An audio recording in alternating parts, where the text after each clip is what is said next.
Hello, welcome to No Mind Meditation. My name is not important, but most of you probably know my name. Those of you who don't can call me whatever you wish. I'm not attached to name. So, I've created this No Mind Meditation. I didn't really create anything, I just kind of put it all together. This was all things that have beautiful practices and whatnot that have been created over time, for long periods of time. Some things thousands of years ago, some things 2 years ago. I don't know. How old it is, it's wonderful to think of the ancient, but at the same time, my concern is how practical is it, not necessarily how old is it. How effective is it? How much does it actually shift my perspective and allow me to enjoy life more? So, No Mind Meditation is a culmination of all these various practices, like Zazen meditation, which is like you sit and stare at a blank wall. It's very difficult, actually. You sit in silence, and it has a lot of tradition. A lot of like hand gestures and stuff, various mudras and things that. And then you have this isn't necessarily Zazen, but you have in the No Mind you have mantra, you have conscious breathing, which is simply actually breathing. Because the whole time before that I was talking and I was breathing, but I didn't know I was breathing. Now I remembered that I was breathing, and it's such a subtle remembering, but it's a real key to living in a state of bliss, a state of no mind, of just pure peace. Speaking of which, no mind does not mean that you don't have a mind. It doesn't mean that you're as smart as a rock. It means that you're smarter than the mind. Because the mind is a very limited intelligence due to the fact that it is an evolving thing of its own. That started when cavemen first started to think. They weren't thinking in leaps and bounds of reality and infinity and quantum physics and anything like that. No, the mind had to develop. It had to ascend itself. And now we find ourselves here at this point in the collective phase of humans, and our next step is very much a step. It's a leap of faith. It's a leap. It's kind of a blind leap, because you have to let go of what you think you know. You have to let go of your mind. You have to let go of your sense of self.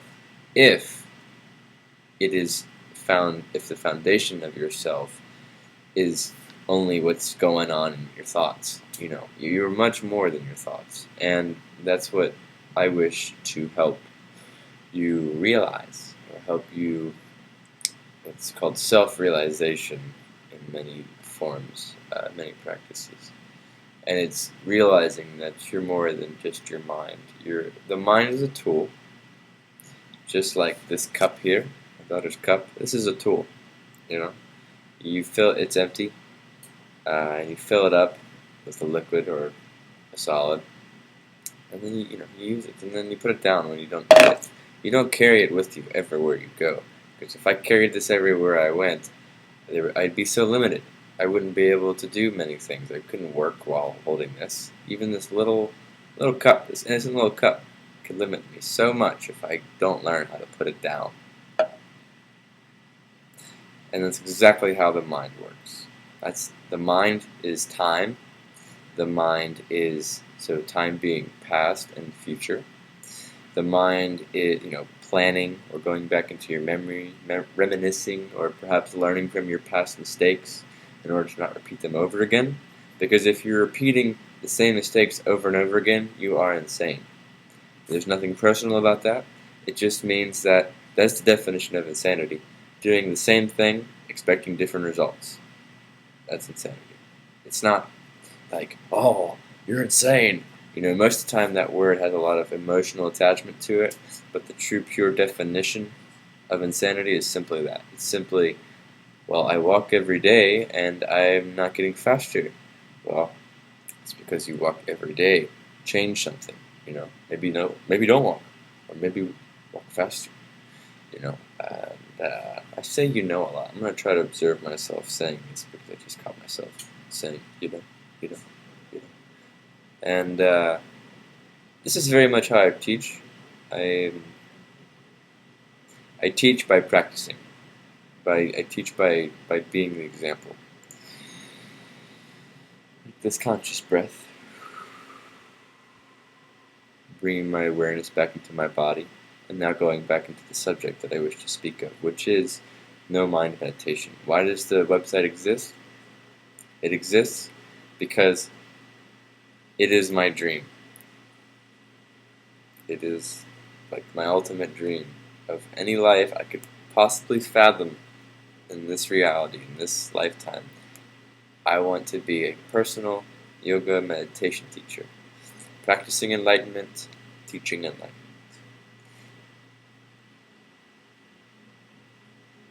There's really nothing better, and I'm so grateful to my higher self for having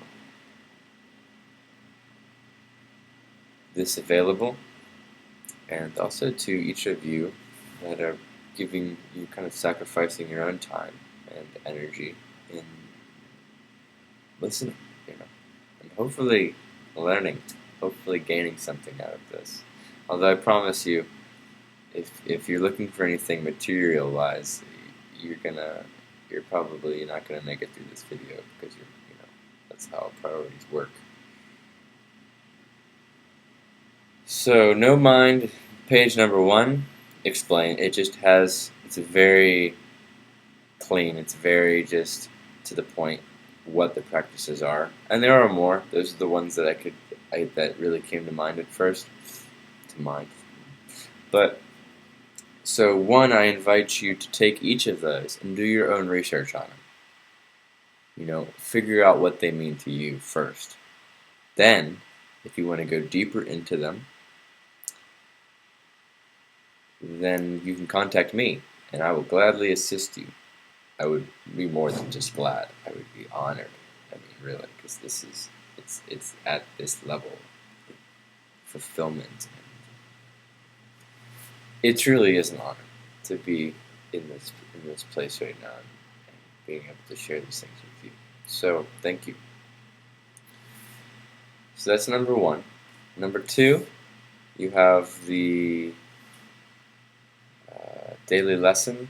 You think I would have this pulled up so I could just show it to you, but I'm going off my memory right now. But I've been working on it enough, I guess I should know it. Random side note, I want to thank this little girl right here for making this beautiful background possible. Thank you, Riley. Back to subject.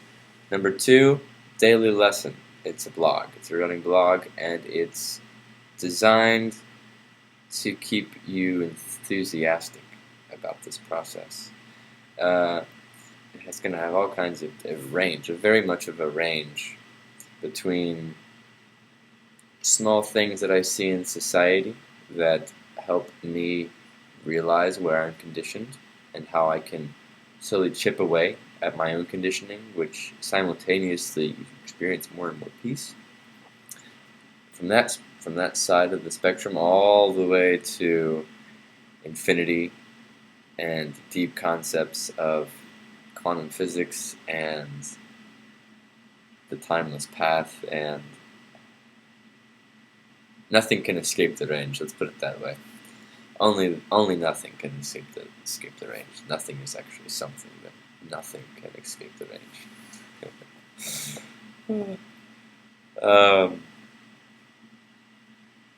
Basically, the purpose is to open your mind a little bit more, and it's not to say that I know more than you, because I don't.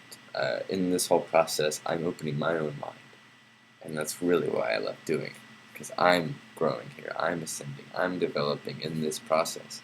But hopefully, somebody can, jump on jump on the train and take a ride, to where you want to get off, and you get off and you do your own thing.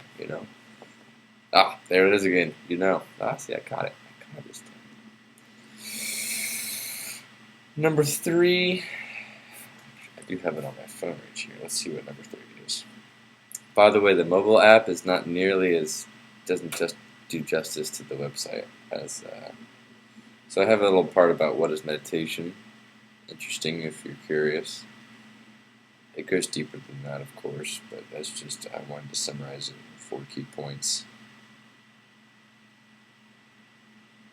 So you have daily lessons and you have Teach Me, which that's kind of an invitation on both sides. I truly believe that the student and the teacher are equal, and so I am your student and I am your teacher. So Teach Me means either you teach me or I teach you. Either way, contact. Let's make contact. Let's have conversation. Let's grow. Let's learn. So it has some of my information. Like 2012, I had an awakening. You hear this when you start really looking into various conscious practices and whatnot. You hear the term awakening all the time. And I have, again, if it's on the phone, it's kind of confusing. It's all jumbled up. But on the website, it kind of explains why. Basically, I'm 25 and I'm almost fully enlightened, and it doesn't just randomly happen. It can. If you're super lucky, it can. But most of the time, it occurs from a traumatic experience that forces consciousness to shift. In the yoga world, this so-called traumatic or negative experience is like the power of Shiva or the power of Kali, the destroyer. And while it can seem negative or scary, when you look back on it, you're like more than you can imagine grateful for it, because it really, if anything, cleaned your slate so that you were open-minded enough to start finding some real truth in life. So that's that. Please contact me.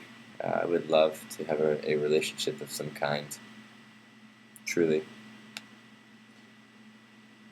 Next, you have Insight Talks. That is 1, some of the teachers that I love, their talks on YouTube, and 2, my own talks. I'm starting a page on YouTube, and so I'll put them on there as well, including this video.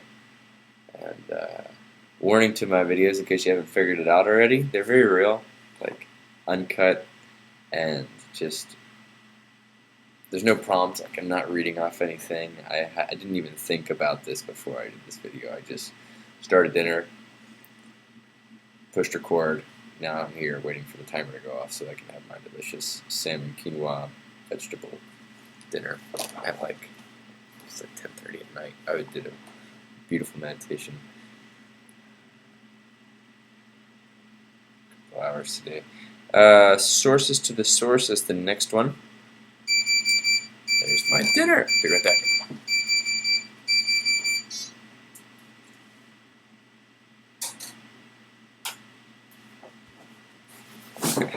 How often does that happen in a video, So sources to the source is 3 parts.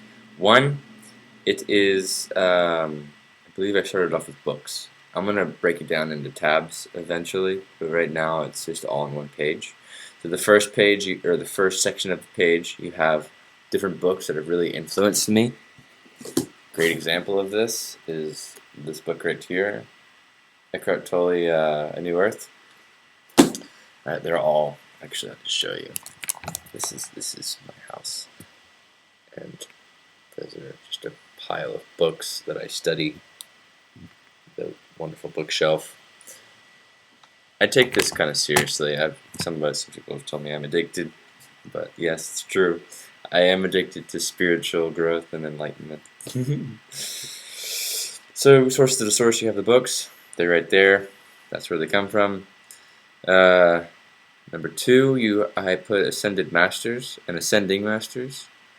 We're all ascending masters. We're not ascended, but we're ascending. And but there are some that are either quite up there or that have already completed. I don't want it distinct for you. or even really for me, which ones are fully there and which ones are almost there and which ones are on their way to being almost there to then being fully there. That's just a big mind game in the end. If you can kind of just let that be and just give them some credit, listen to what they're saying, and decide for yourself if you connect with it, then you can learn a lot. So I have a list of them there. My dinner's still going. And then the third one is spiritual apps for smartphones. There's awesome apps on this that are available for smartphones. I mean, basically all my apps are smartphone, but they're like Twitter. If you follow the right people, Twitter is actually very powerful. Got Thich Nhat Hanh, Ram Dass, Intention Call, The Now, Do As One, Eckhart Tolle. I mean, there's so many. It's really exciting once you start downloading them because you just find more and more. So I'm going to have a running page of that as well going. If you're interested, there's probably one, at least one you can find that you'll really enjoy. That's my salmon. Be right back.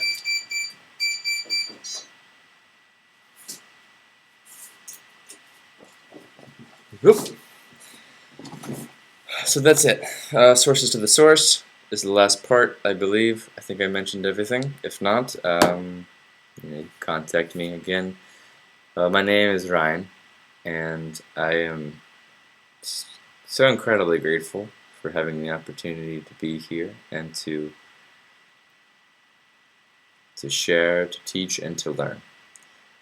I wish you a wonderful present moment, and until we meet again, much love.